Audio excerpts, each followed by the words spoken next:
গোটা পশ্চিমবঙ্গ জুড়ে লড়াইয়ের ময়দানে ছিলাম, কবে ছিলাম না?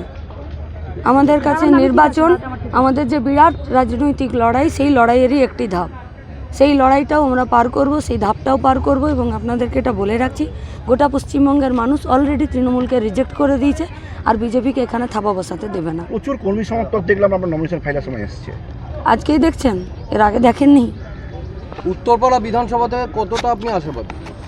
গোটা পশ্চিমবঙ্গ জুড়েই রুটি রুজির স্বার্থে গুন্ডারাজ আর দাঙ্গাবাজদের বিরুদ্ধে এ লড়াইয়ে পশ্চিমবঙ্গ বাঁচবে এবং পশ্চিমবাংলাকে বাঁচাবে সিপিআইএমের সঙ্গে গোটা পশ্চিমবঙ্গের স্বাধীন বুদ্ধিজীবী এবং সেখানকার সচেতন গণতন্ত্রপ্রিয় এবং অসাম্প্রদায়িক সমস্ত মানুষ যারা একসাথে এসে দাঁড়িয়ে বাংলাকে বাঁচানোর লড়াইয়ে মিলিত হয়েছে।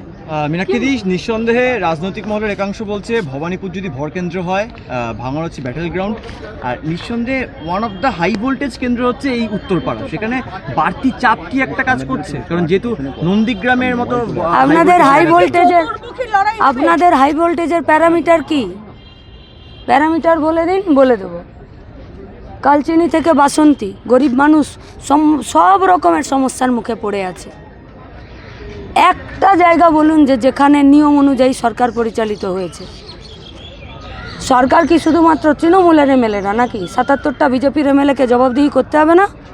পাবলিক অ্যাকাউন্টস কমিটির চেয়ারম্যান হয়ে বসেছিলেন, কি করলেন? একটা চুরি দুর্নীতি আটকাতে পারলেন? 15টা বছরের তৃণমূল, 12টা বছরের বিজেপি। একটা খুঁজে এনে দিন বিল, অধিবেশন, আইন শ্রমজীবী মানুষের স্বার্থে তারা যারা এখানে করেছেন নতুন করে। বরং যা শ্রমজীবী মানুষদেরকে রক্ষা করার জন্য যা আইন ছিল, যা সুরক্ষার কবচ ছিল, সেগুলোকে নষ্ট করে দিয়েছে। জবাব দিতে হবে তৃণমূল বিজেপিকে। কি বললেন? তৃণমূল কংগ্রেস প্রার্থী কি বলবেন? বলছে কংগ্রেসের হাত ছেড়ে আইএসএফ এর হাত ধরেছেন আজকে আপনারা। আপনি 21-এর নির্বাচন দেখেননি?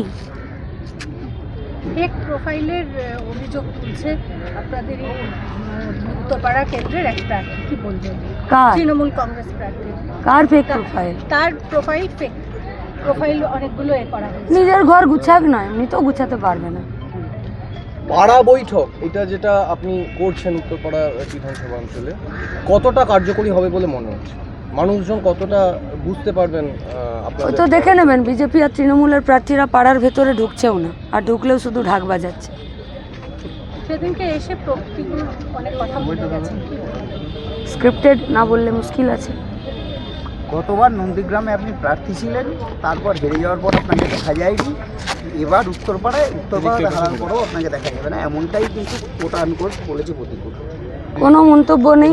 যিনি বলেছেন তাকে জিজ্ঞেস করতে হবে যে মীনাক্ষী, নবনীতা, চন্দ্রনাথ, সুদীপ্ত দ্বারা গোটা এই মাঝখানের 5টা বছর কোথায় ছিল?